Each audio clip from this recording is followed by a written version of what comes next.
माझ्या प्रेमा तुझी माझी जोडी जमली रे. मस्त होतं. हो अहो ही गाणी कधी संपणार की नाही. हे मात्र आहे. हे व्हॉट्सअपचं म्हणजे माकड खाणं आहे, कधी संपतच नाही.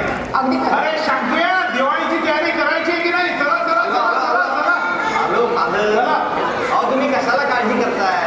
ते शिल्पानी सगळी तयारी करून ठेवली आहे. हे बघा. सगळी तयारी झाली आहे. Amazonवरून किती छान छान डेकोरेशनच्या वस्तू आल्या. मस्त. आणि आई आपला फराळ तर इंडियावरूनच आला. हो हो एकदा बरोबर. लक्ष्मीपूजन झालं ना की त्रिवेणीचा झटकाच कार्यक्रम बघायला जायचंय आम्हाला. मस्त. अरे शंकू, तू शरी, नूतन, गिरीश सगळ्यांना फोन लावणार का? हो बोला. अरे तुमच्या आजच्या दिवाळीचं स्वरूप जरी हे बदललेलं असलं तरी सुद्धा मौज मजा तीच आहे. आपल्या माणसांमधला जो आपलेपणा आहे तो सुद्धा तोच आहे. सगळ्यांना एकत्र येऊन दिवाळी साजरी करायची ती सुद्धा तेच आहे.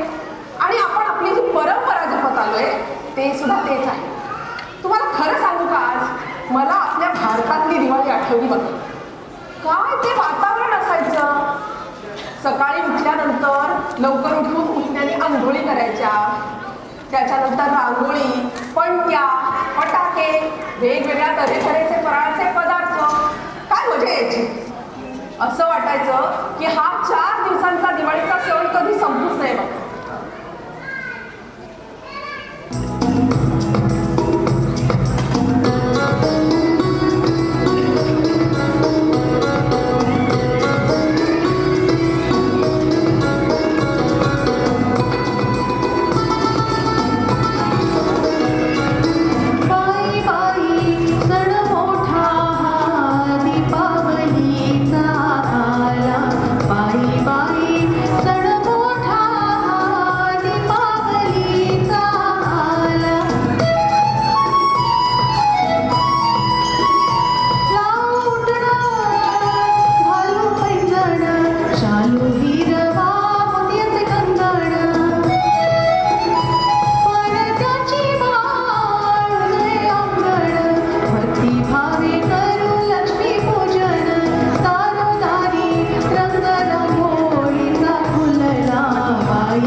दिवाळीचा आला सजवूया सगळ्या घराला, कोण करूया इंडियाला, फराळ तर ऑर्डर झाला.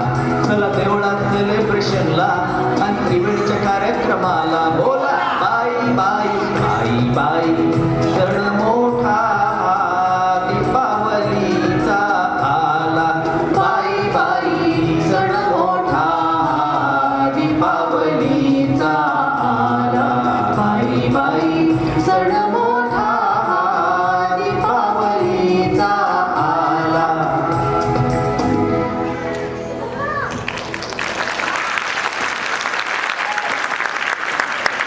मंडळी, तुम्हाला बघायचा दिवाळी धमाका? चला बघूया जुन्या आणि नवीन पिढीचा दिवाळी डान्स.